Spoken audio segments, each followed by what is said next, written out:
welcome to Juicy Scoop. I have a very juicy interview with Nik Richie, who one time ran and owned The Dirty. He's going through his own dirty, juicy story right now, which I will get into. I get into everything. But first, let me just update you on some things that are going on. Drake Bell has gotten his sentence. It is 2 years probation only. His victim did speak out at the sentencing, and we still don't really know what happened, but what I got is that while he was touring high schools, he got this girl's number, and he started to communicate with her, groomed her, and at one point did, in fact, send photos of his genitalia, which is what I think they had evidence of, because at one time he said this isn't true or anything, and then he eventually did a plea deal. So he said he's very sorry. The judge, was very firm with him. And then the victim spoke about she is now, I think she's 19, but how it affected her, how her parents spent over $7,000 on therapy. I don't know if she's going to go after him in a civil case, but it's very bad. He started pursuing her, I think, as young as 13 or 15. Either way, it doesn't matter. Very disturbing. He says he's learned his lesson. He's never going to do it again. And he hopes to go back, his attorney said, and we hope soon this will be behind him and he can go back performing and entertaining people around the world like he always has. And that is Drake Bell from Drake and Josh. I, of course, met him when I guest starred on the show. He did surprise the world with photos of him at Disneyland with a child. And everyone's like, what is this about? And then he later said, oh, yeah, I got married like a couple years ago and I have a 1-year-old. Which is also really weird that wasn't part of his sharing with the world. Makes you kind of wonder why that was a secret. I don't know why. In other news, there was a lot of stories on all the Bravo Instagram posts. And I guess there was a Radar Online article that said Ramona, we have a very good source, that they are planning on not renewing Ramona Singer's contract of The Real Housewives of New York because the show's going in a different direction and she's just too problematic and she really doesn't want to change. And I was like, I just don't know if that's true. Today, there's more articles saying, no, it's not true. However, there is going to be a big cast shakeup. And, it's like, okay, so what? We're just going to let go of all the people, because one of the reasons is, as you guys should know by now, the money is not good. And in fact, we talk about Real Housewives of OC with Nik Richie, my guest, but the money is not good the first couple years. It only gets good after like year 4 or 5. And it gets really good when you're at like year 10. Tamara and Vicky were making a lot of money. They let them go. And now Ramona is the most senior Real Housewife among all the franchises. And of course, I love doing impersonations of her, and I find her very entertaining. Love her or hate her, she's very entertaining. It never gets old. It's not a shtick. I don't feel like she's acting. And so I would be pretty sad if she was let go. And also, I just don't think it should be about age or anything. I mean, she looks great. She's dating a lot of guys. She has stuff going on. So I don't know. I don't like that. Are we going to one day be like, well, Andy Cohen maybe he's not youthful enough for the Bravo network. I mean, what the hell? So it also made people nervous. Like even people that didn't like Ramona, they're like, oh, good, let Sonia shine. But then it's like, well, Sonia's 57. Is Sonia going to be the next one on the chopping block? We will talk about this forever and ever about what is the philosophy, what works, what doesn't, why are the ratings low? Is it too political? Is it because we've got girls in their 30s and women in their, late 50s, early 60s, and it just doesn't mesh? Should it almost be 2 different shows?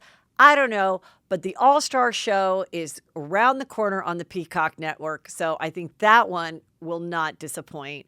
And also you're going to see like a beautiful setting. They're in the Bahamas. It'll be fun. Sad news for Naomi from Southern Charm. Naomi was the girlfriend to Craig, the pillow maker guy. She fell in love with this doctor named Matul, and she left the show and moved with him to New York. And it all came out yesterday, and she posted on her Instagram a sad crying photo of her with her cat, who has also died.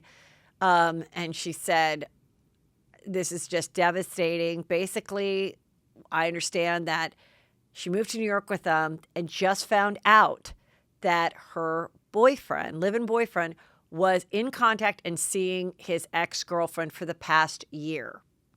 So she broke up with him. She's back, and everybody's wondering, is she going to join Southern Charm again?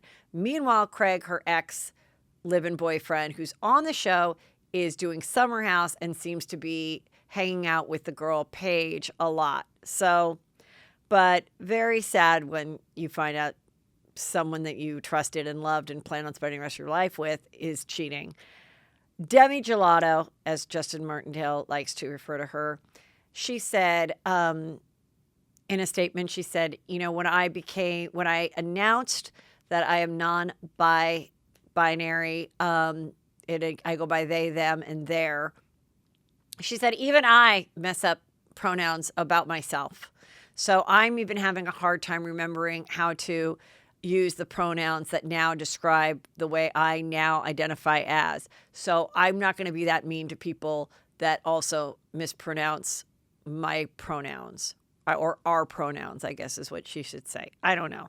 Anyway, that's nice of her.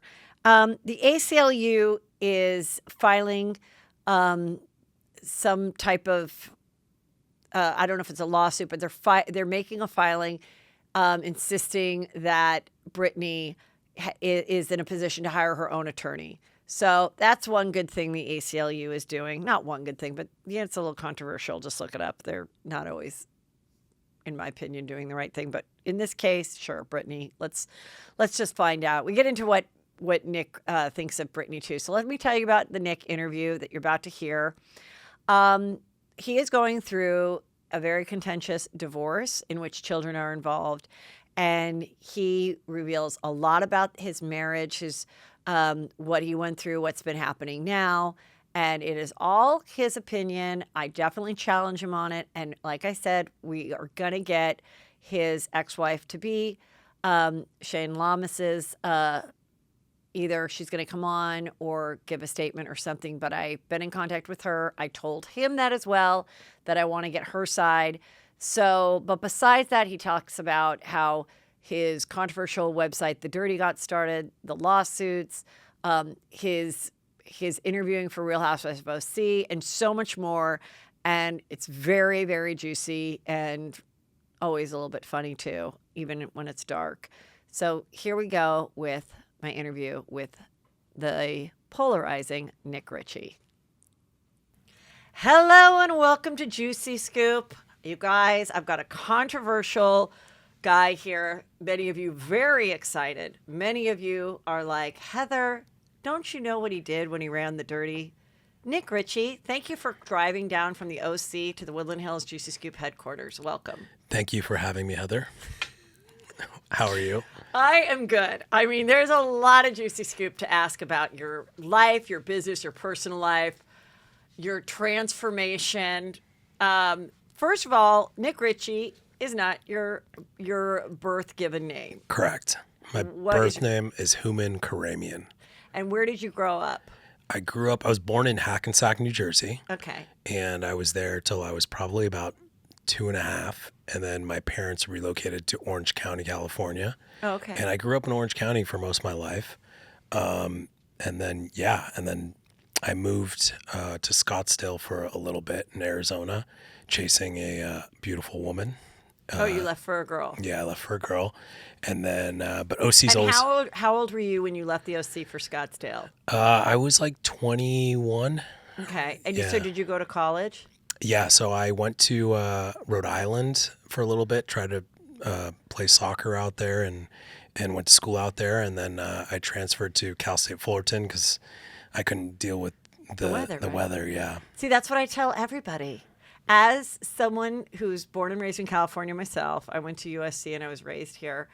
And before my kids got to be, college age, I noticed that was such a trend. These California kids are like, especially Southern California, are like, I want to get out of the OC and see the real East Coast. And they just cannot handle the weather. I loved it. Like, it was cool for a year, but Yeah. it's hard. If you're an OC kid and you're going to the East Coast and trying to play sports in the mud, it's not fun at all. It's not as fun as the beach. But then I went to Cal State Fullerton, was Sigma Pi, became president of my frat, partied all the time and dropped out of there and decided that, I wanted to pursue business and make money. And then I went on this tangent of trying to be something popular, I guess. But when I went out to Scottsdale, I got into banking. I got into credit card processing, and that was making a lot of money back then. This was like 2001, 2002 at time. And then, and then fast forward to today, I'm continuing education at Harvard. So I'm just trying to keep my mind going. So how did the dirty begin? So you moved to Scottsdale, you're with your girlfriend. When and how did that come about? Because that was all obviously early internet days. What year was it? What gave you the idea to go, how did it all come about? I'll be honest with you. At the time, reality TV started really taking off. There's Survivor, and then also Real Housewives of Orange County, which, I was from that neighborhood. My parents live in Coto de Caza. I grew up Coto de Caza. So you were as fascinated as I was. From the moment I saw the ad that they were going to do a show about that in Star Magazine at the Ralph's at Winnetka and Ventura, I was like, holy shit, they're holding oranges just like the girls were holding the Desperate Housewives apples. No, what were they holding? With cherries or something? Anyway, the scripted show, I was like, Mark Cherry's scripted show, I was like, this is so brilliant.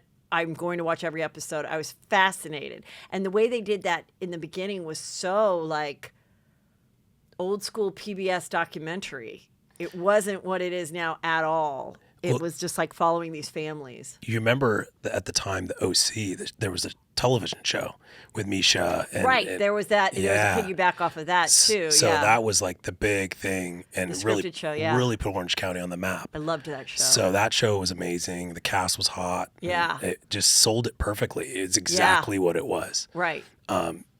So I was in my mind, I was like, wow, reality TV is really starting to blow up. Why has no one done reality internet?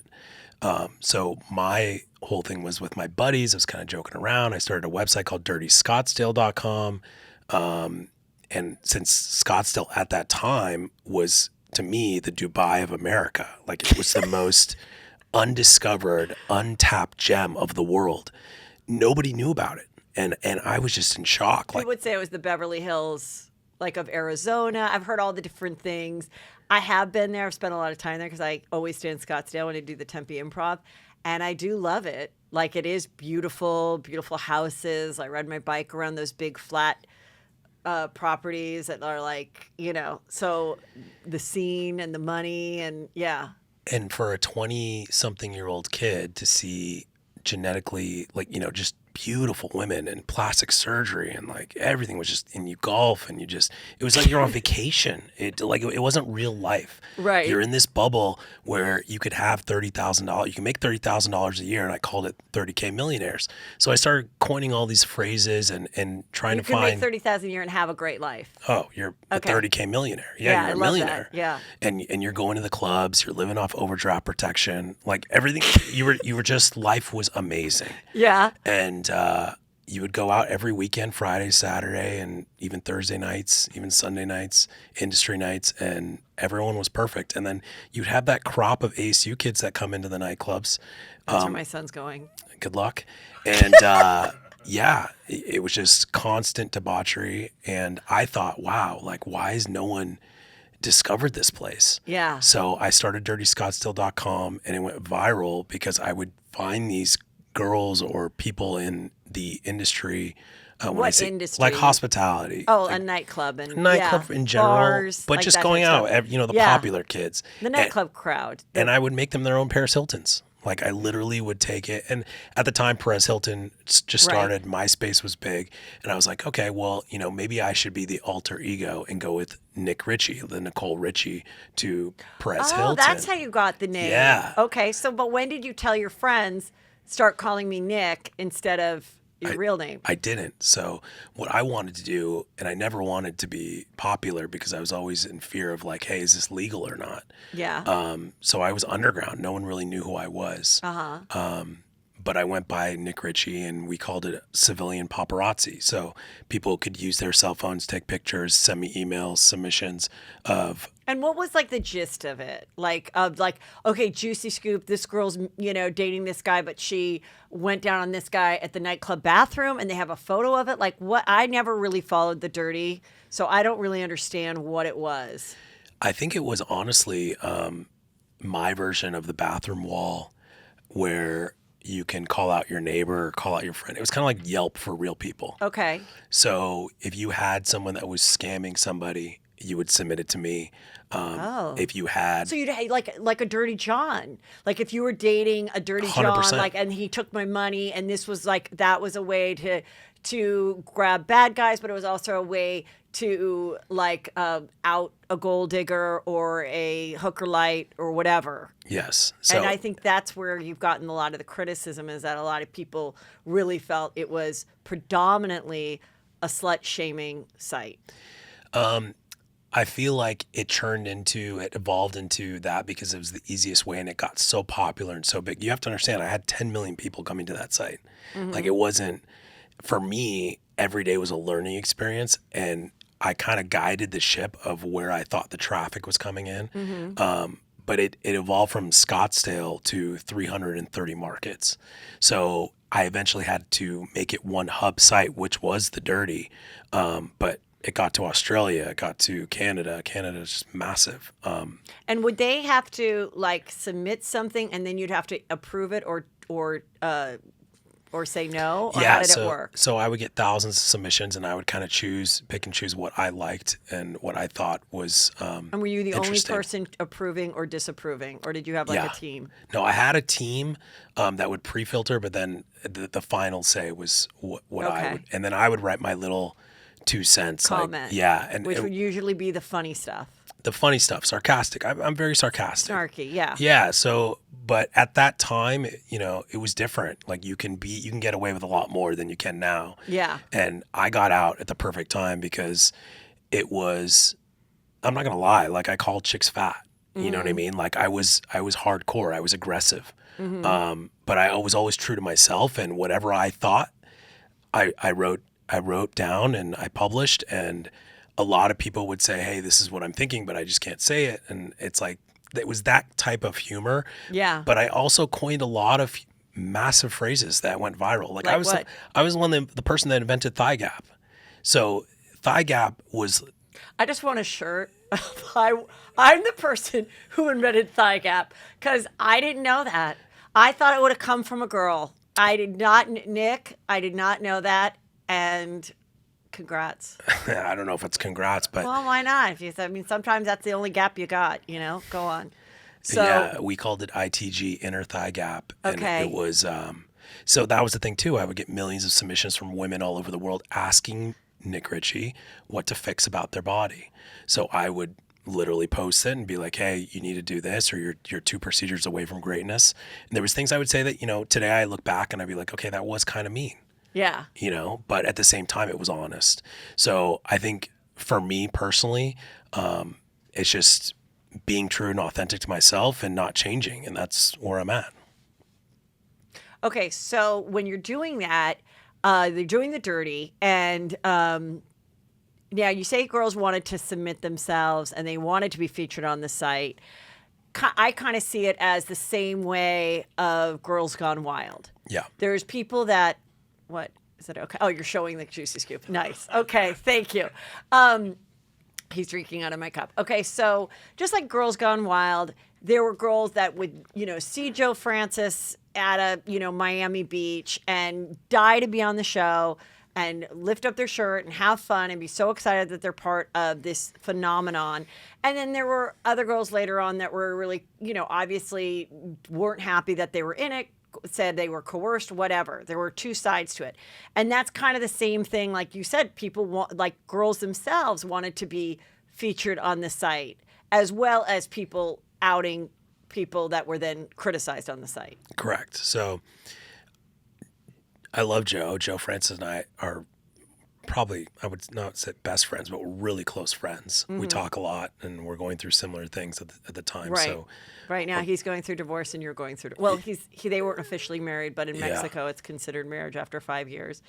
And you are going through your divorce, which I have questions about later, but continue. Yeah. So him and I we're like-minded in ways from a business perspective. But it's the same thing. I've been sued over 50 times. I'm 50-0. I'm pretty proud of that. Like I told you, Meaning you've won everyone. Yeah.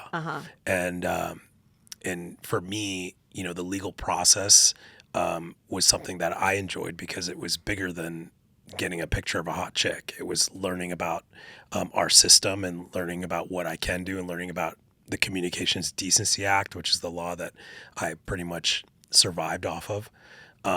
And I have a case law. I had a massive lawsuit that got to the Ninth Circuit Court, and I won. And can you just explain that?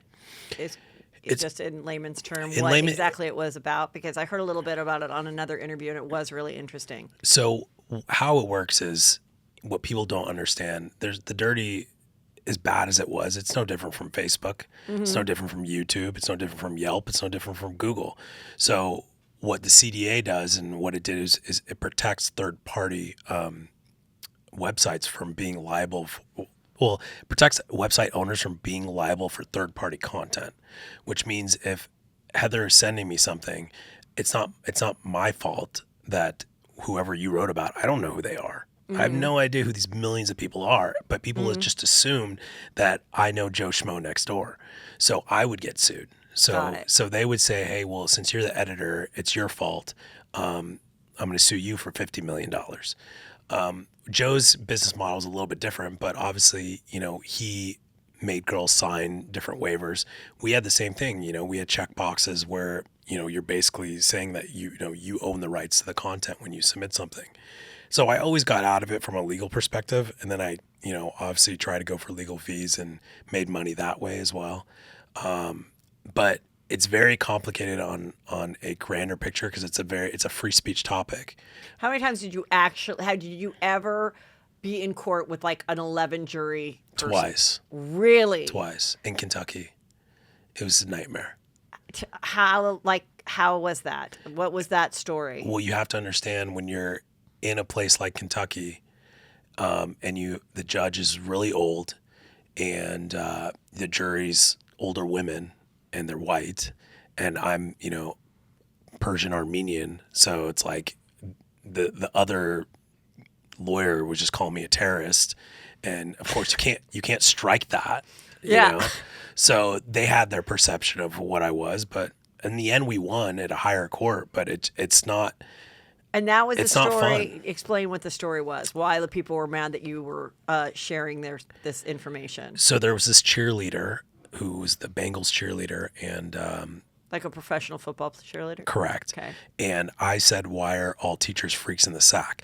That's what I wrote. She was also a school teacher who slept with her student. Okay. And other students were submitting her saying, hey, she's sleeping with her students.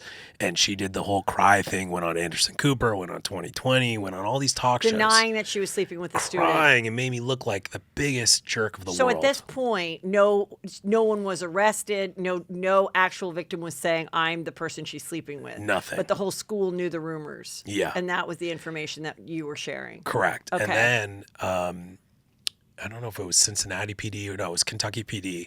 A private detective finally pulled the text records from her. This was during the second trial, in the middle of the trial, and they found the most vulgar, like, I can't believe, I can't even repeat it. It was just so hardcore, the text. That she was writing to a male high school student? While she was in the limo going to see Anderson Cooper, sitting there saying, like, I can't believe I miss you so much. I want to have what we did the other night. And like, I can't, if I showed you these texts, you would die. Like, they were so vulgar, so crazy. They were so bad that the judge said the texts are too vulgar for me to show the jury.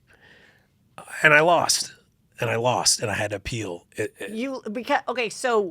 Because she was never arrested. She was arrested. She was arrested for convicted for a felony. For pedophilia. Yeah. And what happened with her her actual case, her criminal case? Well, she went to jail for a little bit, and then she bailed out, and then I never followed up with it because these are civilians. Yeah. You know, like, I don't care about these people. Right. So, but the thing is that... Now, was she appearing in court too during that time? Yeah, and her mom was so mean to me. Like, it was brutal. I always think it's so weird if you were ever in like a jury trial that then it's like, okay, we're going to break for lunch. And then you like see the other side in the bathroom or at the place to get a Chinese chicken salad. Is that just like so? I always thought about that during the OJ trial. Like, how weird that like Marcia Clark is like getting her chicken Caesar salad next to like, you know, it's so funny you say that because there was only one OJ. There was only one pizza restaurant around the corner from this courthouse, and we were literally in one booth, and they would be in the other booth right across. It was so weird, and all her friends and all this. But the crazy part is like what people don't understand, like how important this case was, is that if I would have lost, there would be no Facebook, there would be no YouTube, there would be nothing because. And all these websites came to my aid. All their lawyers came and they all fought for me. Because they were like, if you lose, we all lose. Yeah, they're like, oh, Nick's a scumbag, but we have no choice. You know? So they all jumped in. They must have spent at least $1 million just trying to save me. It was crazy. That's really interesting. What year was that all? This was, I want to say, 2011. So what's your opinion of what's going on in the world now with the Britney Spears? Because I feel like you must have been in the thick of all of that gossip and TMZ and her conservatorship and freaking out with the umbrella and today. I think, you know, obviously she's medicated. Like, the world knows that. We don't know exactly the other side of the story. So I don't want to be here and be like, hey, free Britney, mm-hmm. even though it's the trendy thing to do. But there has to be a cause, and we're seeing the effect. But why did it get to this point? Is media to blame? I don't think so. I think, you know, the media helped the situation for her father to entrap her. Mm-hmm. But I have to hear the father's side. Like, I have to hear the take of it because I don't know how deep Britney's demons go. Nobody does. Yeah. Obviously, we've seen the meltdowns. We've seen everything over the history of stuff. But then we haven't seen any meltdowns in 13 years. Yeah, because she's medicated. She's medicated. So, But don't you think at one point, someone who's medicated, because a lot of people are medicated in this world, a lot of people have conservatorships that, so that someone doesn't take advantage of their money, like even just like a simple man that might have a trust fund, maybe his sister, so that he doesn't get taken by some dumb scam, but he's still able to drive a car, have a job, go to a party, but maybe he can't give a friend $10,000, that's kind of where I'm like, that's where it should be more adjusted, that she can go on her trips, get married, have a baby, but I agree. But the money, she can't be, so that she doesn't wake up one day and is penniless, She will be. If they give her that money will be gone in 2 seconds. Okay, that's the Nik Richie prediction. 100%. Okay. The guy that she's with, the people she hangs around, there's no chance that she wouldn't be taken advantage of. She already is taken advantage of, by her family. But there must be some bigger reason for it. I think over time, there'll probably be more leniency for her, and maybe she'll be old enough and mature enough to do certain things. But Heather, I see these videos now and I see the way she talks and I see her actions, and it's like I'm living this with someone else right now. And it's just scary, and you don't know what the right answer is. And I don't want to say I don't want to come here and be like, hey, free Britney, because I see people holding signs and doing this, and it's just another movement. It's just another movement that we're so bored. We need to have something new and fresh. Well, I'm like very confused, because now it's been proven that yes, she has a social media team that has admitted, yes, we it goes through us before it gets posted. But then there's other things I've heard. No, she posted this one. No, she doesn't. And then, so just the other day, she posted a really nice picture of she and the boyfriend on a hike, and she looks good. He looks cute. And she writes like, doesn't he look like a dad or something? So everyone's like, yay, does this mean you're on your way to get your IUD removed? Well, then the hardcore internet sleuths, who I love, realized that same picture Sam posted back on Valentine's Day. And he also, so then the company posted this with that caption, or, and he actually liked it and made a comment. So now I'm like, wait a minute, I thought he was the hero. Now is he in on, and I'm just starting to I'm just told by Juicy Scoopers today on Tuesday's show, I'm like, I want her to be well, but I'm starting to get exhausted by it. I can't keep up. I don't know what's real or what's not.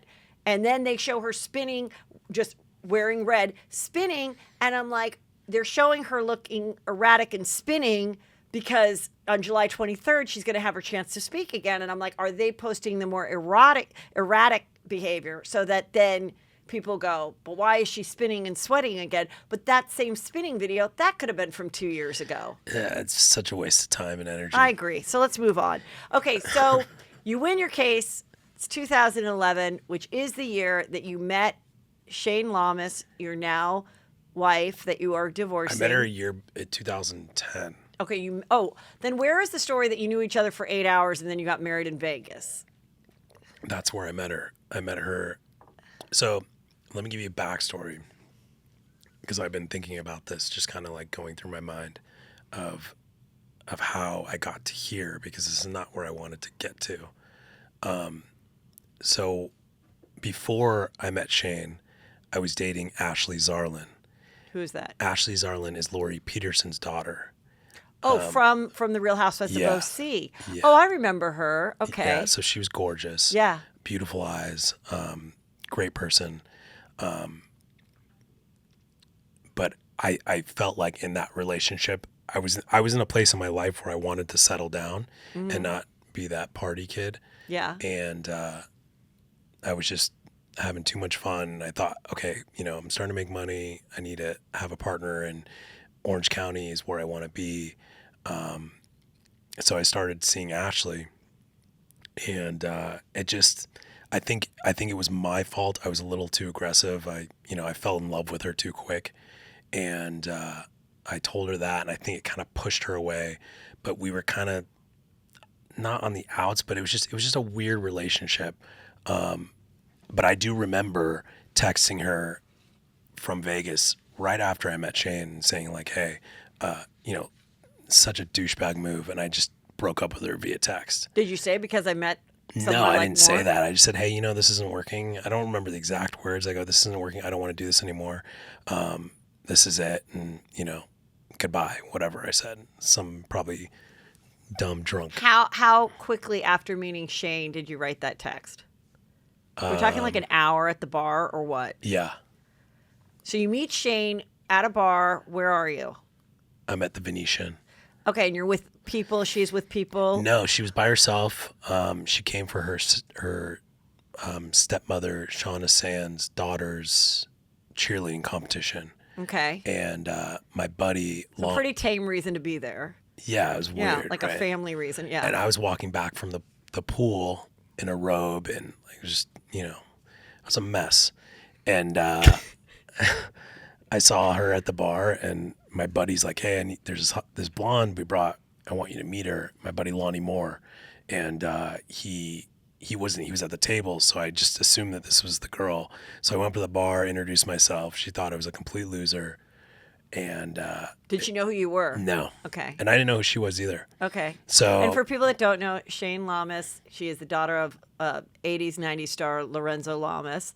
She also was on The Bachelor and became The Bachelorette. around season 12, which I don't even know what season we're in, but that was like a solid like 12, 13 years ago. And so now she's at the bar in 2011, and you approach her. Continue. So I approach her, and something about her. She was beautiful, obviously, but there was something about her that intrigued me. And I gave her my number, and I said, hey, like, you know, if you're not doing anything, I'd like to take you out to dinner tonight. Meanwhile, I did have 16 girls with me at the time. What? Why? What was you? I was hosting Tao Beach. So at this time, you're doing a lot of that, like Scott Disick and Kardashian come to the nightclub, which has been my dream. Like, I have to go do 5 shows in a city doing stand-up for an hour and a half, which I love, and meeting my people.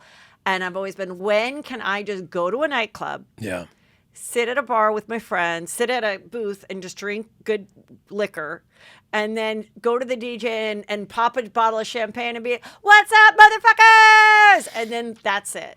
Yeah. That's what you got to do. So, we called it, I was pretty much a white tiger. So you show up. You mean like the Mirage white tigers that killed, what's his name? Okay, go on. So I show up, and you know, it's pretty much what you described. God, now that I think about it, jealous. And then they pay you $25,000 for 2 hours, and you get out of there. And then you invite a bunch of girls, because who doesn't want to go and be in the VIP booth and have fun for a Vegas free weekend when you're 25 and only own bikinis? So randomly that weekend, I went to ASU and picked the top 16 who I thought were the top 16 son is lucky. girls. Go on. Yeah. And I put them in a Hummer limo, and I shipped them to Vegas. So that was, so imagine Where was I? Imagine me trying to maneuver. I was working at Chelsea lately. Go on. I was trying to maneuver 16 girls to another table to have dinner. Alone with Shane. Yeah. And then, of course, my buddy friends are like, what are you doing? I'm like, there's all these girls here. I'm like, oh, I'm trying to have a dinner with the owner of the club. Jason Strauss was with me, and it was like a double date. And I'm like, dude, I'm into this chick. I think I want to date her. And then I sent the text. I sent the text to Ashley. Breaking up with her. Okay, so now you have the dinner. You go to the nightclub part. No. You skip your obligation? No. I did the obligation. Okay. We went, you're right. We went to the nightclub part. Spray the champagne. We tried to get married, but you can't get married in Vegas after. When do you say, after you spray the champagne and after you've had like a spicy tuna roll at Tao, do you think, you know what? Sounds like a great idea. I was just over it. Over what? I was over the chicks. I was over the bottles. I was over so all these. Like, I was over sleeping with women. Like, so you're like, I'm over it. So what I'm going to do is marry a woman that I have not had sex with, that I don't know anything about. That's not true. I slept with her first. Between the sushi roll and the spraying the champagne. I had to make sure. Where did you guys go to bone? My room at the Venetian. So you had enough time between the lovely dinner with the ASU girls waving from another booth. Yeah. You're like, be right back, Gamma Phi's or whatever from I hope they were not. They were not happy because leave. They had a wager who was going to hook up with me too, and I didn't hook up with. They had a what? A wager. What does that mean? Which girl was going to? Oh, a wager. Me. They were betting. Yeah, it was Vegas. Okay. God. Okay, so you go upstairs. You guys have sex, and then you're like, now I definitely know I want to spend the rest of my life with you. Pretty much. And, were you aware that, not that this should really matter when you're deciding to marry someone within hours, that her dad was divorced like 5 times? I didn't even know who her dad was.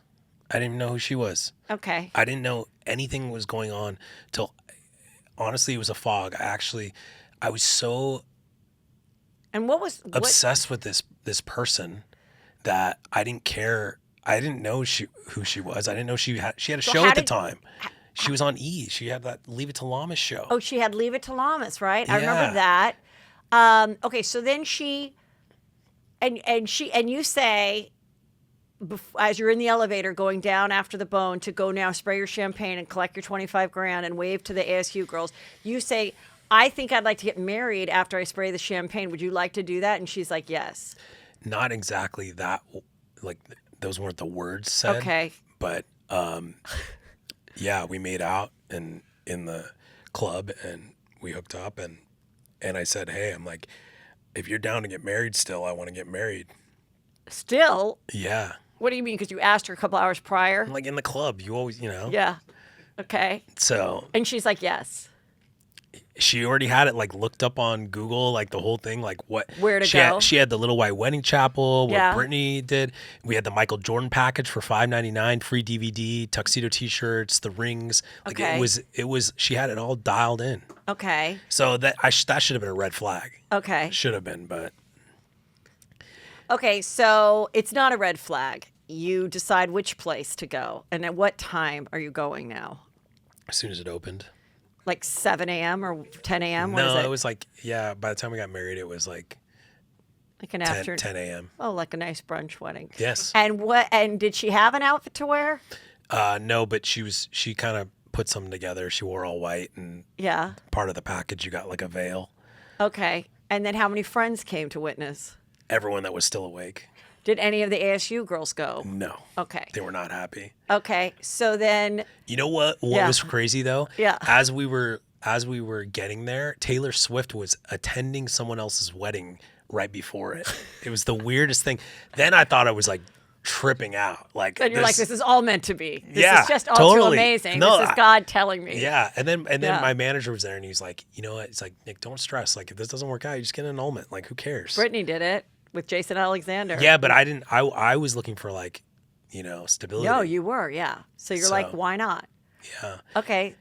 and then How do you tell your parents? Are your parents still together? yeah, my parents have been married Yeah. forever. Yeah. and I think 40 years, something like that, something crazy. Yeah. Well, obviously 40 years because I'm 41, so they've been together for a long, long time. Uh-huh. So, sorry, Mom, I should know that. And they found out through everyone else. They found out The press and- the media on TV. It was on the news. It was all over the Shane Yeah. Lamas marries the dirty guy. And That's how pissed I was. and It's then like I didn't even get a name drop. did you ever hear back from Ashley when she woke up? No, immediately blocked. She blocked me. We've never talked again. And so then you get back to the OC, and where is she living at that time? Who, Ashley? No, your new wife. She was living in Malibu allegedly, Okay. and I was still in Scottsdale.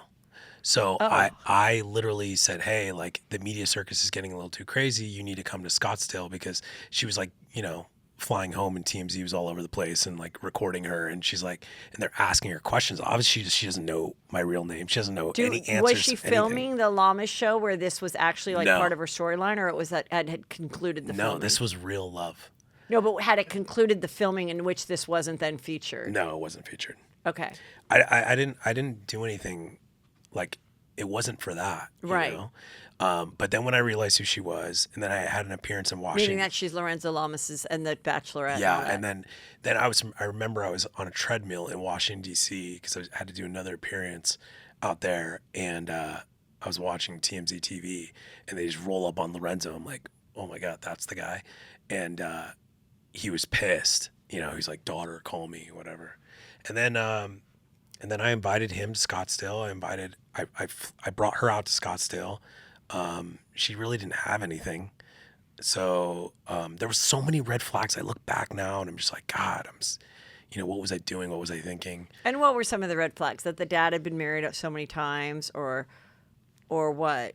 That didn't bother me because I've always been. Because don't you think she could say about you there were some red flags? Oh, there's 100 million red you had, flags. the guy I married had 12 girls from ASU with him. 16, but yeah. Yeah. So I think there was probably a flag parade surrounding you guys. It was definitely worse than gay pride. If that's no, I don't know if I can say that. Love gay people. Shout out Matt Richards. I love you. I think both of us were in a place where I think she wanted someone that was kind of like her dad, very, very headstrong, very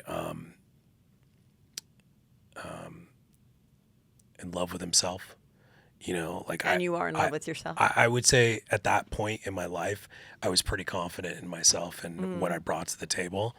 And I don't think that was because of how I felt about myself. I just felt like I had such a strong audience and such a strong base that worshipped everything that I did, that it got to me. So yeah, like it's just sad. I look back at it now and it's just really sad. Sad that it didn't work out, because you were together for 11 years. Yeah. You have 2 children. You know, and I've been following you guys. Your kids are adorable. So they're like school age, elementary age children. And so she gets pregnant with your daughter first. Yes. And then she had a very serious thing happen when she was pregnant with your second child, who you guys lost. Correct. And so this was really interesting in that Lorenzo's, is it his 4th wife that was also named Shane? Her Or name Shama? was Shauna. Okay, it was named Shauna. She, who I believe, was she also featured on an show called Second Wives Club? Or was Yes. that a different? Okay. Yes. So, and she is the surrogate for you guys. Shauna Craig was a surrogate. So her stepmom carried your second child for you guys. Correct. But the child is biologically both of yours. Yeah. Okay. So, So how did that come about, and does someone offer?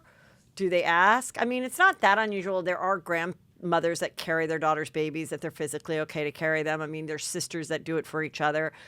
I mean, well, what happened was Shauna Craig was working at a surrogacy place or fertility clinic. So she knew that business. oh, okay. And at the time, Shane was in the hospital in ICU, you know, just on a breathing machine. What happened? So what was her what happened? Something burst or? No, the child grew into the uterus, or grew Oh. into the pancreas, or in the liver, parts of the liver. So and very stuff. scary. Yeah. So she died. She literally died. She died on the I table. I remember the doctor coming out with blood all over him and coming into me in the waiting room and telling me like, hey, you need to prepare for the worst. Like, it's touch and go right now. And I'm like, what? I'm like, what is going on? Like, we just came in here and, you know, and then they came out to me like, hey, you need to make a decision. Do you want the child or the wife? And I was like, your wife's, you know, not going to make it. She's lost like 16. And how far along was she? I think 16 weeks or something. Well, So- you couldn't have saved Yeah, the that's child. what I said. Yeah. So they Not that you would choose that, but you know, I'm saying it wasn't like the baby was 8.5 months old or but something. the baby yeah. was full, like, because it's a religious hospital, Mission View Hospital. Yeah. So they made me like take care of like hold the child and like Mm-hmm. you know, sign the death certificate, name the child. It was probably the hardest thing I've ever done in my life. Yeah. And I had to do it all on my own, which sucked. I felt like everything I did in my marriage was a lot on my own. Well, that couldn't have been on her own. She's on the No, table. I understand that part, but like, there's just been a lot of things that you know, I look back now and like hanging out with my kids, and the distance was always there. And it's just sad for me because I feel like the partner I've always wanted was a teammate or someone to hold hands with, someone to like be there. And as much as I've given Onassis a Shane, Now, why do you call her Onassis? Because people have been seeing that in your way of addressing her, like Jackie Onassis. correct, And why? What's because she your wears problem? these huge sunglasses that don't fit her face. Oh, that's the only reason? And she spends all my money, you know. Well, just so you know, Jackie Onassis married Onassis because the Kennedys were awful and they didn't give her any money, and they didn't even get to have Secret Service for her kids, and paparazzi was after her all the time. So Onassis was actually dating her sister, and she said, I need him more than you. And the sister was like, already had a husband and was cheating with Onassis. So she goes, okay, Jackie, have Onassis. That's just Juicy Scoop history for you. But if it's just about the sunglasses, It's about the money too. Okay, so But your story was about the money. in the end, it was about the money. Okay, this is what Good this is point. about. Okay, so now, I mean, obviously, this is, you know, it is very sad because you met in an unconventional way. However, you know, Grave had a beautiful daughter. You went through this really traumatic thing that should have probably broken up most couples. No, I maybe, think it or made us. It brought made us you together. closer. Okay, and then after she recovered, is when the stepmom, Shauna, said, you know, Hey. I will carry this baby for you. Yeah, Shauna- And had Shauna already given birth to her own children? No, so Shauna's never had a child. Shauna Craig. I want to make sure people know which Shauna I'm talking about. They're both great. Shauna Sand is great too. Because Very he had smart. another wife named Shauna. Correct. What number was she? I don't know the numbers. Okay, but was she after she was- surrogate Sean or before surrogate Sean? Before. So he married another woman named Shauna Sands. Then he married Shauna Craig, who then carried the baby for you guys. I think it's Sand singular, I believe. Okay. But yeah, and they had Lorenzo and Shauna Sand had 3 kids, who were all great. And then he married Shauna Craig, which I did that whole wedding in Cabo for them. I've always hooked this guy up big time, and I'm just shocked that he would like not take his daughter's side, which he should. I would do the same thing. Right. But like in this whole thing, he's not really been a good father as far as helping his daughter through manage this whole situation. All he did was like, hey, this is how you get the money, because he's been through it. He's got a major in divorce. So you have your son, and still things are great because your son's like 5, right? So things are okay for all these years. He's 6, yeah. 6. He turns And at 6. this point, when do you sell the Dirty? 4 years ago. And so does the Dirty still exist, but you don't have a part of it? Yeah. So people are still going there and people are still posting and everything, but other people are running it and you got a big fat check. I took no money. Why? Because there's no way I could live with myself. When I first started it, it was not ever about the money. It was literally my own personal therapy, my own personal project. I was doing kind of a sociology project for myself in my own mind to see like, hey, where I could take this. And I think if I would ever take that money, there's no way I could live with myself, to be honest. Mm-hmm. So you have regrets about some of the people whose lives were featured on that Yes. For example, the girl that slept with Ashton Kutcher on the weekend. That I don't have regrets for that, because I look at my situation being very similar, because I don't know if Onassis cheated on me or not. I don't want to know, but all signs are leaning towards that. Mm-hmm. But I think if I didn't break that Ashton Kutcher story of the girl sleeping with Ashton at the Hard Rock in San Diego, Ashton wouldn't have his children. He wouldn't be married. He wouldn't be happy. He would have been stuck in the same situation that I'm in right now, where I was stuck and I just kept going with someone who was addicted to prescription pills. So, yeah, you're kind of, I guess you're, in a sense, I'm sure Ashton was, devastated. I'm sure she was devastated because she, was at a party. She's 21 years old. She's, it's Ashton Kutcher. He's a babe. She doesn't know he's married. Who's not? It's like a fun time. Who doesn't know Ashton Kutcher's married? I don't know. I talked to her. She said she didn't know. Yeah, that's a lie. Okay. But even if she did, it's really the guy who's married who is the one to blame. I mean, and I want to give this to a warning to the young girls out there, because a lot of girls are, now in this movement of sex positivity and I can fuck like a man, and they see a celebrity or they see Tristan Thompson or they see whomever and they know that they're in a relationship.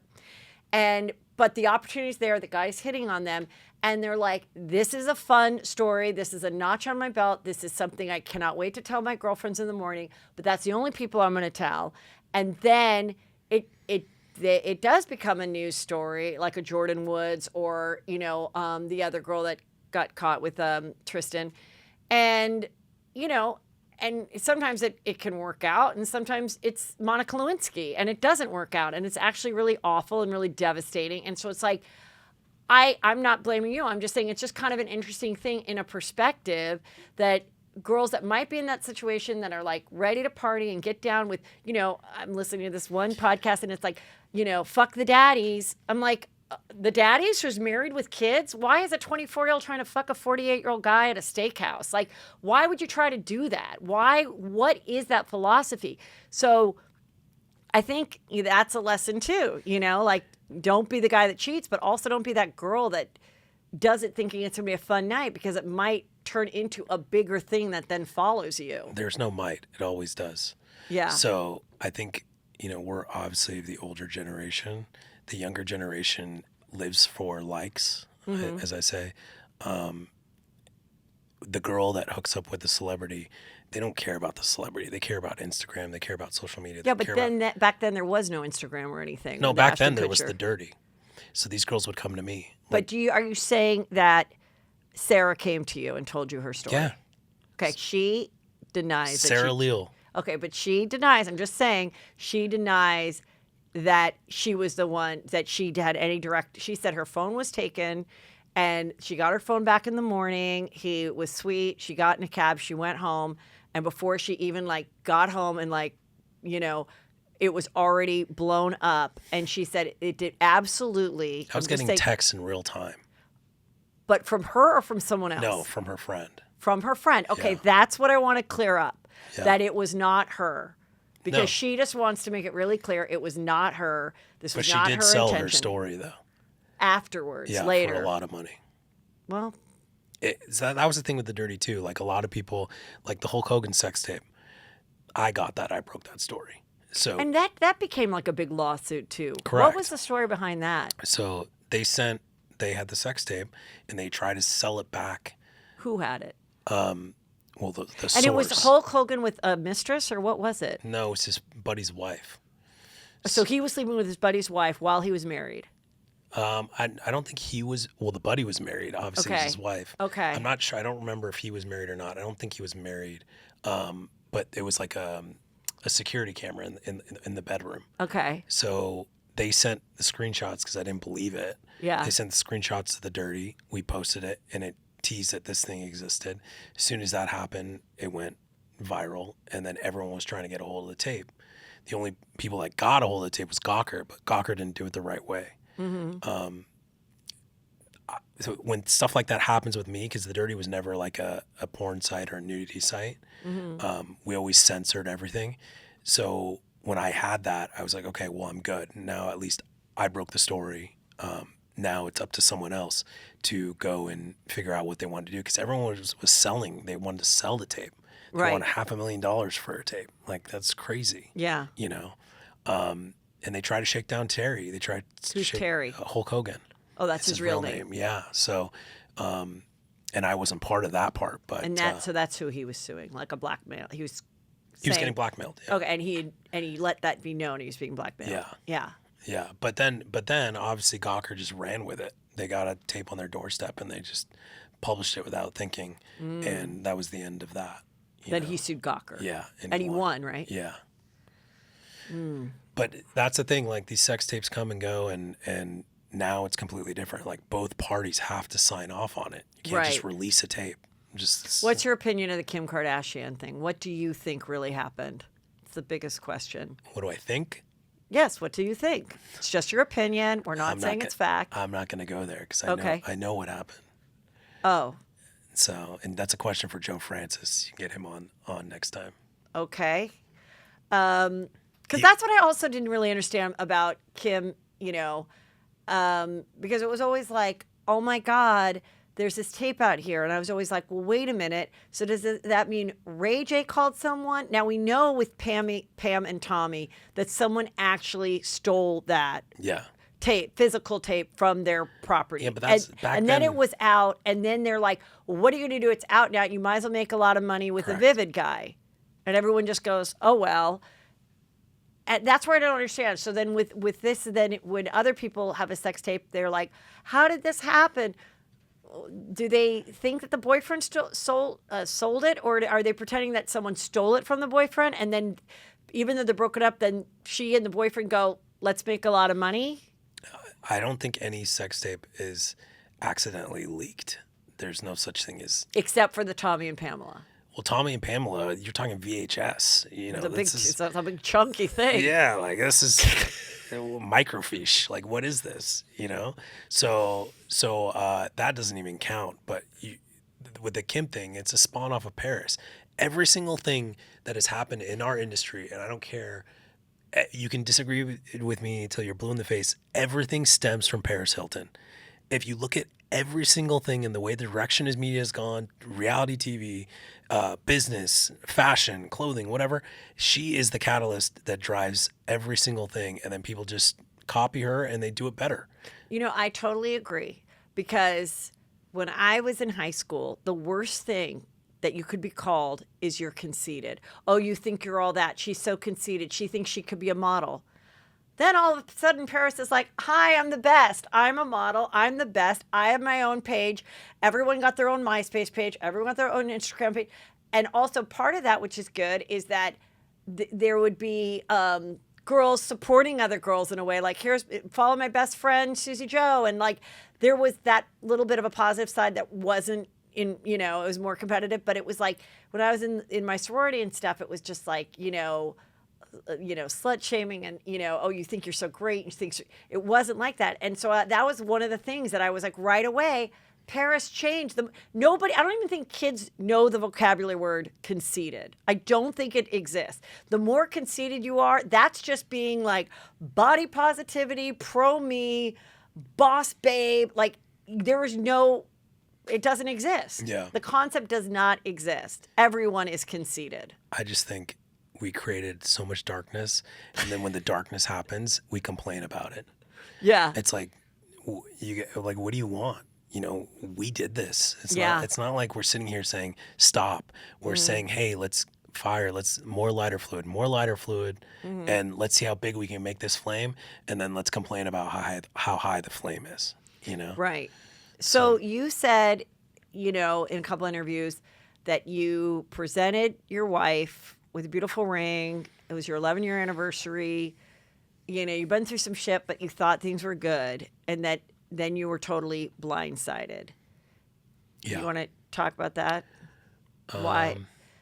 Because, the argument would be sometimes when you are divorcing someone who is very bright and business savvy, as you are, the advice is to blindside them. If you're like, hey, I'm doing this, then, you don't, and, you kind of are to, and I'm not saying she did this, but you get your ducks in a row so that it is a cleaner break and it isn't like a fiery, explosive fight and, and you could get, so what do you think? I think it was calculated. I think she had help. I think, her and her father were in cahoots because it was his legal team, and they kind of just got me, and I was off guard. I was really shocked. I was really sad I'm still sad. So what about when she posted that photo of that you guys in like some photo boxing thing and wrote like, after 11 years with loving support, we're going to co-parent, and what did you think of that post? Were you like behind it, or were you? No, I think she stole it from Kristen Cavallari, and it was the same kind of Jay Cutler Cavallari breakup. Like, we're going to be good friends, whatever. I always joke about that too. Like, it's after this many years, you decide with loving. I'm like, if you're that good of friends and you're loving each other so much, Stay then why together. aren't you going to try a little harder? Yeah, totally. And that's why I was kind of mad at Lorenzo. Yeah, is because Now, why do you call him Lorenzo? What's the joke? Lorenzo, because he's got like 100 wives. Okay. So, and he's engaged right now to another girl from Idaho. Do you know what number she is? I don't know. I think it's like 19 okay. or something. 6 or something. Okay. So, I think it was calculated, and I think, they got me, and I didn't sign a prenup. So I any money I made. Well, no, you barely had time between popping the champagne and but I didn't even getting there. But the stupidity of myself is you never thought of doing a post-nup. So, because I really thought like this was my soulmate forever, but also at the same time, like. Do you think maybe because you came from parents that stayed together, that there's a different philosophy in your brain versus someone that, does come from divorced parents? And not that that's anything against anyone comes from divorced parents, but I've said this about like the Kardashian girls. It's more about like, okay, you're not happy now. And other people that had seen their parents be married till death are like, I'm not happy now. What can I do to make myself happy? Should I go to therapy? Can we work it out? Let me make sure I did everything I could. And other people, I think, are like, you're not happy. Get out now, and get on with your life and don't waste another minute. Yeah. And I think there's just two different philosophies. And sometimes those two different philosophies enter in a marriage together. And that's why you're blindsided and why she's moved on. Well, you know what I mean? Because you would have thought, even if we were having trouble, we would try to work it out again. Maybe there were so many things going on in tandem with the blind side. Like we were we were in the process of having twins. So now who was gonna carry the twins? So we were in the process of meeting a surrogate. Okay. Because you have embryos still. Correct. Now, what's going to happen to those embryos in this divorce? That I don't know yet. That's a big nightmare. So yeah. there's that. And then also the fact that I paid the money to get that process started. And that spawned off of her sister losing her child to the state of California for heroin abuse. The sister's having a drug addiction problem. Correct. And she had a child in Orange County, totally planned everything. And all of a sudden this child's on my doorstep and everyone's putting the onus on me. Nick, you need to take this child. There's a lot of pressure. So the sister had a problem with addiction. And so, still does, yeah. So the way this works is instead of sending the child to foster care, Shane was like, I'll care for my niece or nephew until we figure out a more permanent plan. Correct. And you agreed to that. Every day was different. Yeah. Because the baby would come over and I would feel so sad. Yeah. And then the baby wouldn't be over and I'd be like, Shane, I'm like, this is, we know nothing about this child. The child was born from 2 drug addicts and, was in ICU detoxing for 3.5 weeks. The child's a fighter. I get it. And she's beautiful. But at the same time, like, I had social services calling me every day trying to get me to do an interview. Like, and I didn't even it wasn't even a choice. It's like, hey, this is Shane's the sister. You guys are taking the child. So I came to the agreement with Shane that, hey, I don't think I can do this with this child, but I will have twins. I will have So you're like, children. I don't think we want to put ourselves in a position to formally adopt. Correct. Yeah. So, And was she in agreement with that, or she wasn't sure? It's a very hard. I mean, I feel for everybody in that family. Like, that's really hard. And she's a loving mother, and like, you don't, people like so many people have drug addictions. Like, we have to be sympathetic to, the fact that like it's awful. It's awful. But I respect your decision to say this is a life commitment in which the drug addicted dad could come back and annoy us, or the drug addicted mom could relapse. Take the kid. So it's why people, why foster care and public adoptions and all that are really hard, because there's, versus getting a child from China. The parents are in China, your child is here, no one's going to knock on your door and start some shit or visit them at the school unannounced. Yeah. Like, that's a really, really hard thing. And I think you thinking it through is understandable. And I think there's a lot of resentment that I made that final say of no, because now the kid's gone. So I feel like a lot of the blame is on my shoulders. Among the family. Which I think is insane. It's not my child. I didn't, it just blows my mind that the perception of me of a bad person within the family, considering that this family pretty much controlled me. Like, Onassis controlled me. Like, she was on a regimented prescription system that, like, I was at CVS at least every other week getting just different things for her. And if I didn't get them, or if she abused the medication, she would crash for a week. So she was asleep for like a week. So I was constantly like taking care of my kids, and I was just like in this purgatory of like, then, get Starbucks, get flowers, get this. And every day was like Groundhog Day. And I could never catch myself. Did you ever think then of separating? No, but I've had some pretty dark thoughts. Yeah. I was so deep in that the only thing you think of is your kids. Yeah. So I didn't get to the point where I was like, because you didn't want to leave the home. I thought, honestly, if I left the home would blow up. Like, I thought she would die. Like, I thought, and I still think that. I think whatever she's trying to do now is not healthy, and I just don't want her to turn into the same cycle as her family and her mom. Her mom died, divorced Lorenzo, went on this crazy path, and I don't know how she died. Allegedly, she died of, drug use. I don't know. I never really looked into it.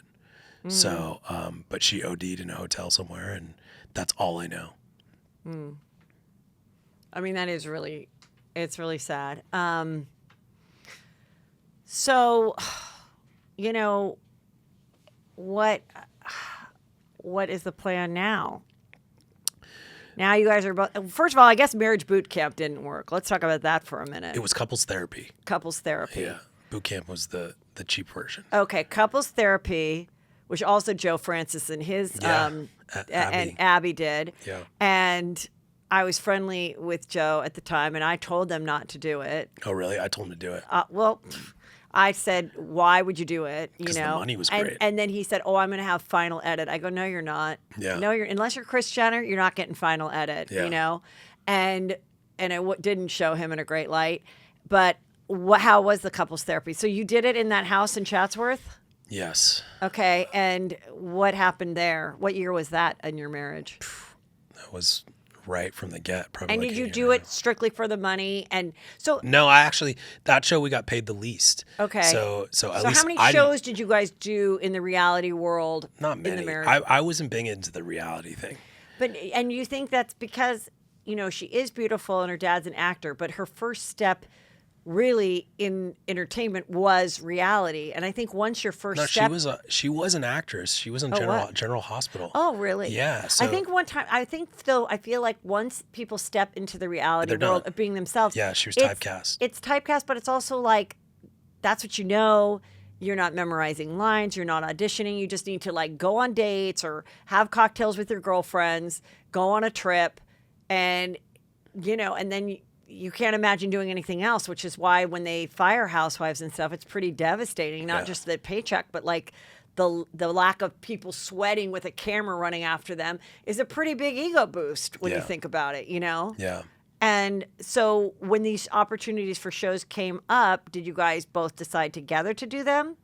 Or was it like, oh, There was I a want to lot be of featured shows. again? There was a lot of shows that we passed on because for me it's double the work. Mm-hmm. I have to get her to wake up. I have to like make sure she's on time.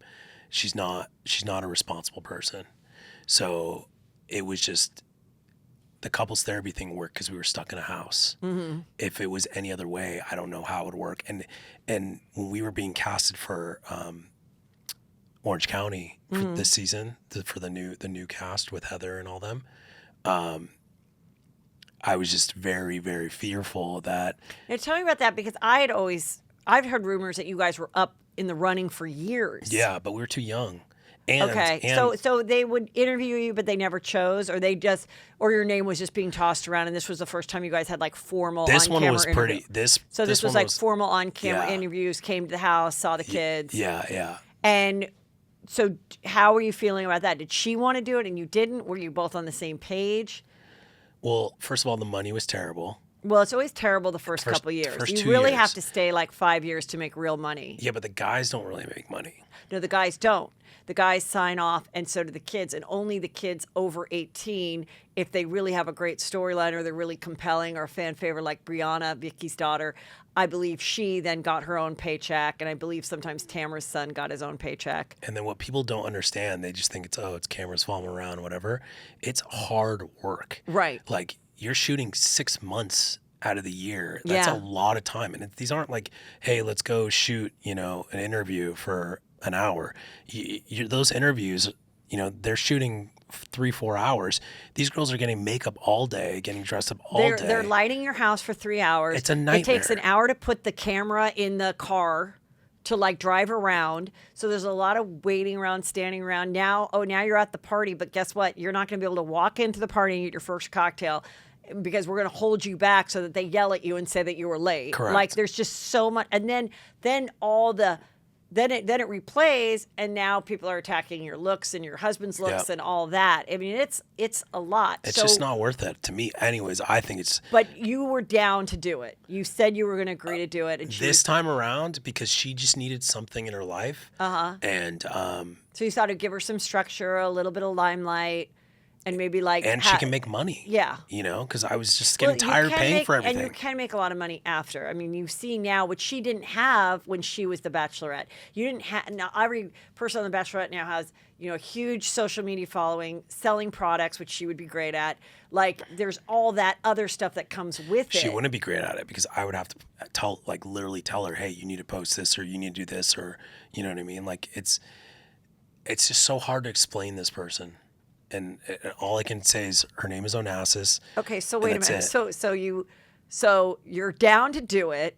You're down to do the OC show, and you're just powering through, and you're down to do the OC show. You're down to go forward with another surrogacy, and Life was going normal. okay, and you thought you were like on an upswing path. Yes. And then how soon between hearing that no, you're not going to do the OC Housewives because I heard you in another interview, you believe because your connection was Kelly Dodd, and they decided not to go to renew Kelly Dodd's,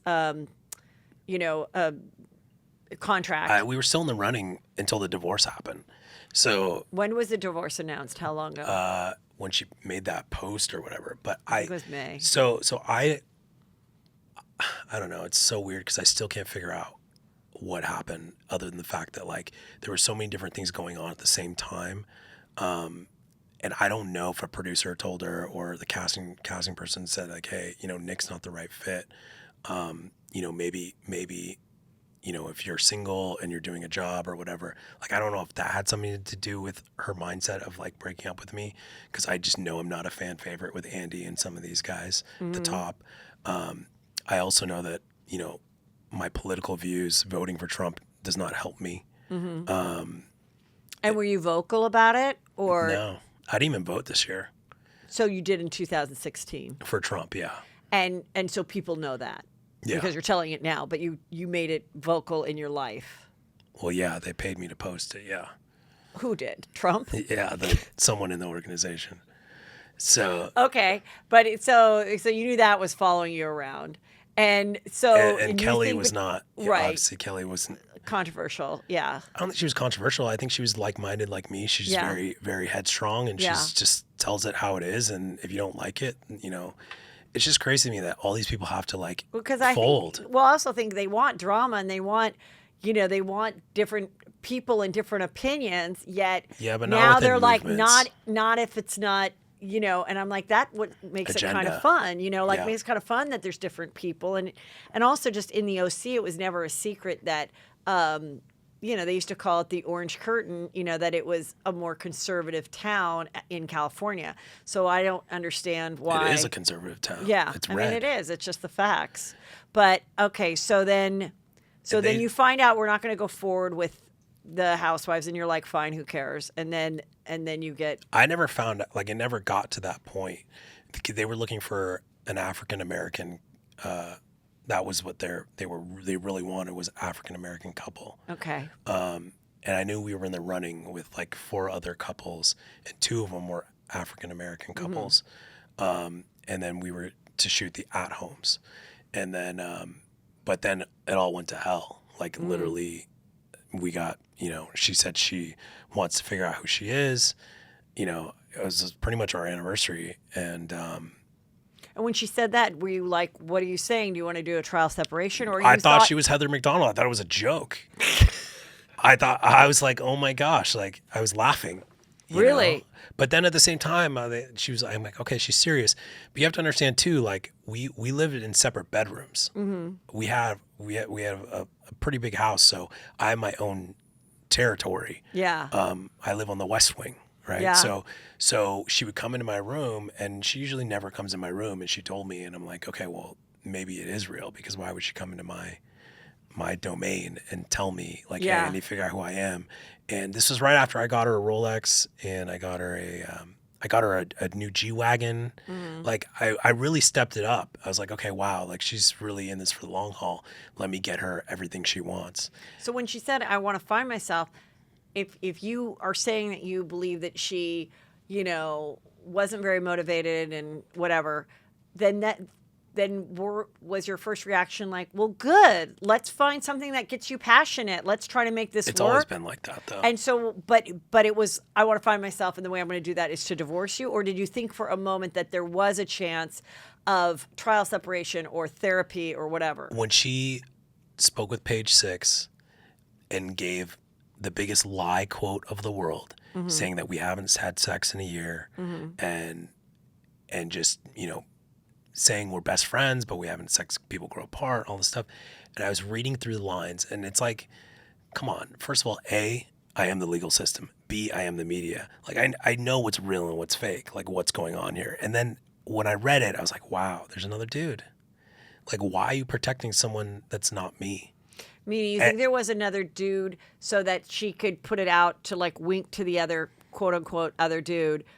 I never slept with my husband while I was talking to you. Yeah, but because why would you even need to say that to page 6? Why would you even need to include that? You know, and why would you lie? We've had sex, lots of sex. We've had sex after the separation. You know, so it's like, you know, we're going through a divorce period. We're still having hate sex here and there, not anymore, but because we actually hate each other now. But yeah, like, so from my standpoint, it was gut wrenching that why would she take that job? Because I was ready to just be quiet, and go on my way, and the lies keep coming out, and her family's defending her, even though they've never even hung out with her. She's probably, you know, the most recluse person in the world. She's in Orange County, they're in LA. The only time they see each other is when I actually beg them to come down and see each other. What do you think about her post about how, you know, when you're divorcing a narcissist? First of all, I'm blocked. That's what she says. I get the pictures, the screenshots from people. I think she's just out of cards. I don't think I'm a narcissist from the standpoint, I think there's a little bit of narcissism within me, but I don't see how me telling the facts makes me the narcissist. I don't see, this isn't a smear. This is me doing what I used to do in the past, holding the mirror to other people, because she just went from my wife to civilian to dirty celebrity, and eventually she's going to go away, in my mind. Well, she's not going to go away because you have children together. Yeah, but we're already not really seeing each other. I know, but listen. I really wish you the best because it's going to be really hard. But my advice to you is just, I get that you're super hurt and you guys are not on a good path of like sharing this dirty laundry, no pun intended. But she's the mother, and you should just try to hope that you guys can do your exchanges not at a police department. I don't think it's going to go that. Because I had to do that. You did? Mm-hmm, with my stepdaughter. We used to do it at the police department. And, eventually it stopped. Eventually the kid is old enough. They have a cell phone, come out to the car, and it's not, but it's awful. And you think it's never going to get better, but it really can get better because the kids grow up and then the kids start to communicate with you directly. And then that makes that whole thing actually better. Yeah. But your kids are still pretty young. My kids are really smart though. Like they get it. She wakes up at noon or whatever. Like that's the thing that concerns me is like when she's seeing the kids and them texting me like, hey, and I'm texting them like, hey, have you had breakfast yet? Like that scares me a little bit. But my kids are smart enough to understand like what's going on. It's not like it's shocking for me personally because it's a loss. Mm-hmm. I don't lose. So that's what's eating at me. Well, that's why because you are so the way you are, this happens with men when they get divorced. It's so much about, I'm not going to lose. I got to win. And unfortunately, like I heard what you said on the other interview, you're like, it frustrates. I can't believe I have to pay to see my kids. I get that. It sucks. That's why people like Andy Cohen had a child by himself. That's why unless you're willing to at one time know that you're going to have to co-parent, whether you're married or not, which is annoying when you're married too. Sometimes my husband and I disagree about an activity that the kids should do or not, or one parent's more strict than the other when they're teenagers. And then you have to just you're like, fuck, if I was just by myself, then I wouldn't have this argument. But that's the point of having a child with someone. So it's like, will we become a society where everyone just has their own kid, like their own possession, their own, place to live by themselves, their own, maybe, because you hear these horror stories and you're like, shit, this is really. I just tried to be the anomaly and it just didn't happen.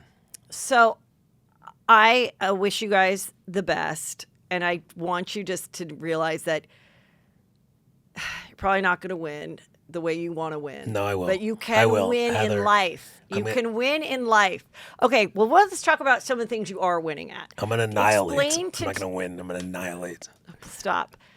First of all, I want to ask you about the Nik coin because Okay. that is what my son said I should do. Yeah. Have the Heather coin, which is like Bitcoin, but yourself. Okay. How would it work, and how does it work? So BitCloud is the name of the company. And Okay. they just got on the exchange where actually you create. It's kind of like a social media platform, but the reason I like it because it's based on your success. Okay. Right. So people are like, hey, if there's a Heather coin, people are buying a Heather coin thinking that Heather's just going to keep skyrocketing. Juicy Scoop's the number's going to keep. Juicy Scoop's going to be Ellen. It already is. And once that happens, then these people would They cash out on you. Then their $5 coin is worth $100. Correct. Okay. But also when bad things happen, your coin devalues because people cash out on you. Okay. Like I got up to 1,200. I got divorced. All this stuff's going on, craziness. Now it's down to like 700. Do you think it'll go up 650. after this appearance? Yeah, for sure. Okay. For sure. Thank you. Let me know. Thank you. But no, I think Nik coin's just one of the things because everyone's getting into crypto. Yeah. And I just don't want to get into the Bitcoin side of it only because it's just too volatile and it's too trendy. It's like someone on the internet on Reddit tells you to go buy this, then everyone goes buys it. And Okay. then it's all pump and dumps. You know, Okay. so you just have to be very careful with Nik coin. It's more of a long play for me because my goal now is to blow up celebmagazine.com Right. and the Celeb app where we're having streaming content and video and beat everybody. Like now I'm single. So now Nik Richie's back and I can actually not be in prison camp because I was in prison camp before. When you were the married man. Onassis had me in prison camp. Now I'm just going to dominate because now I'm screwed. I have to. I don't have a choice because I have to make double the money to make the same money that I was making before. Exactly. So tell me what is going on with Vegas because you have a tie to the hottest new hotel and casino, and can you get me in there along with Katy Perry? Are you at the Katy Perry Hotel? Yeah, Resorts World. Okay, so tell me what your business is there. White Tiger. I show up 3 times a year. Okay. And wear my robe and just the Nik Richie. Why do you have to wear a robe? Because that's what I do. Okay, so what you have a robe, and you think people? So then people come just to take a photo with you at the nightclub. You don't speak. You don't what? No. Who wants to work? So you host 3 nightclub nights at the My nightclub. My contract's going to be. I have 3 events per year. Okay. But this year falls differently because of COVID. Okay. So I'll be there in February for Super Bowl and my The birthday. hotel is open now, right? Yeah, the hotel's Okay. awesome. Okay. Croxford, which is the higher end part of the hotel, is not open, but it's banging, it's popping. I went there and it was just slammed. Okay, cool. And they have all the biggest DJs, all the biggest Yeah. talent, celebrities. They're competing with the Win. Where is it in comparison to like Caesars? Like, where is it on the strip? Is it off It's the strip? across Where the is street it? from the Win at Encore. Oh, okay. Got it. Yeah. All right. So those are the 2 hubs. So people are Yeah. going back and forth. But it's still in progress. They're going for more of like a Beverly Hills vibe. Okay. Higher end. Wally's is there. It's a really yeah. good restaurant. Yeah, I They love got Wally. cool shopping in there, and the lounge is called Gatsby. It's really cool. Like the vibe is very Asian. Yeah. It's gonna do well. It'll actually work, I think. Are they gonna have the big pool parties and all that? Yeah, they already started that. Oh, okay. So the club's still 4 months away from being built, but All right. the pool is already slamming. All right. Yeah. Okay, So well, invite if you- me. I'll bring you next time. I don't know if I can bring. I don't know. I'll go to my son's dorm and I'll collect 15 of the hottest ASU girls to bring with me. No, I'm just kidding. 16. Sorry, 16. And well, I'm the 16th. I know, but I'm saying you had 16 before. I'm 1, and then 15 others. Yeah, but Hello. But you're married. Not on the weekends. Not in Vegas. Just kidding. He'll be there. Believe me, he'll want to come and party. So, okay. Well, that's great. Okay. So these are all the things you're working on. And I got a really cool podcast because I was in the podcast game way back in the day. well, I was on yours yes. back in Podcast 1 days. Yeah. Yeah. When podcasts were like Yeah. not cool. No, well, yeah. And then you stuck with it and it blew up. So But you didn't stick with it no, hell no. because you weren't making any money. I was making $10,000 a month and it wasn't enough to justify it. Okay, But- so you left podcast one, took a break, and now where are you? Now I retired when I sold the dirty stuff. Yeah. Then I went to community college and did the Van Wilder thing for a little bit. And then I'm still doing educational stuff. Yeah. And now that I'm back and started Celeb's almost a year old. Yeah. I just want to blow up Celeb, and I'm going to start doing podcasts within the app itself. Okay. And I started a new one, starts this week hopefully. It's called Girl Dad. And Okay. it's just me and my daughter, and we just talk about life, like the way she sees life. Yeah. Unicorns and all that fun Yeah. stuff. It's really cute. It's for me, it's great because I feel like parents, especially in this generation with the younger kids, they don't give them enough time and effort, and they don't communicate with their children because you're on your phone, social media, you're getting a divorce, whatever's going on, right? So for me, it's having that 1 hour to spend with my daughter to actually look her in the eyes and talk to her. I think that's great. And that is the one thing. I know you said you were always spending a lot of time with your kids prior to the breakup.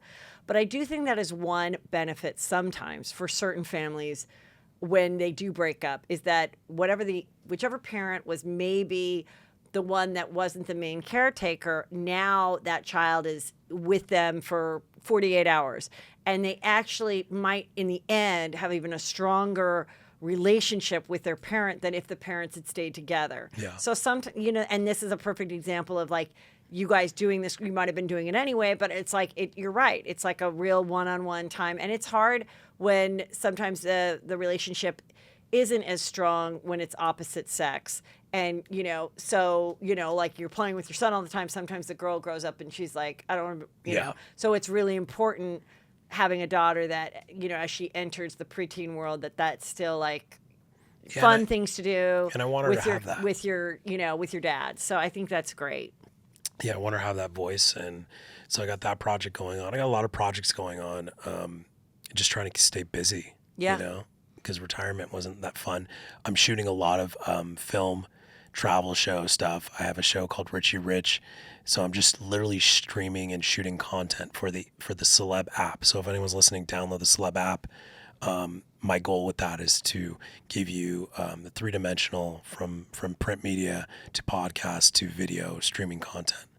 So it's going to be fun. Well, good for you.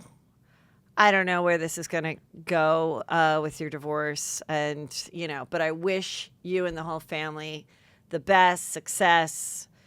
And I thank you for all the juicy scoop. Free Nik. Free Nik. I think you're free. I think you're okay. No, yes. Not yet. Yes, you are. I'm in a lot of pain, Heather. I'm in a lot of pain. We heard it. Thank you. Bye. Later. Well, guys, if you really want to hear my most intimate thoughts, when I go deeper into things, you have to join Patreon. You go to heathermcdonald.net and you click on Patreon. And the nicest thing I get from new Patreon members, the comments they write me and emails me is, why did it take me so long to join Heather McDonald's Patreon? The Juicy Scoop Patreon is the best. I love it. And I really appreciate that. So change your life, join Patreon, new Juicy Patreon every Friday, always commercial free, heathermcdonald.net. Thank you.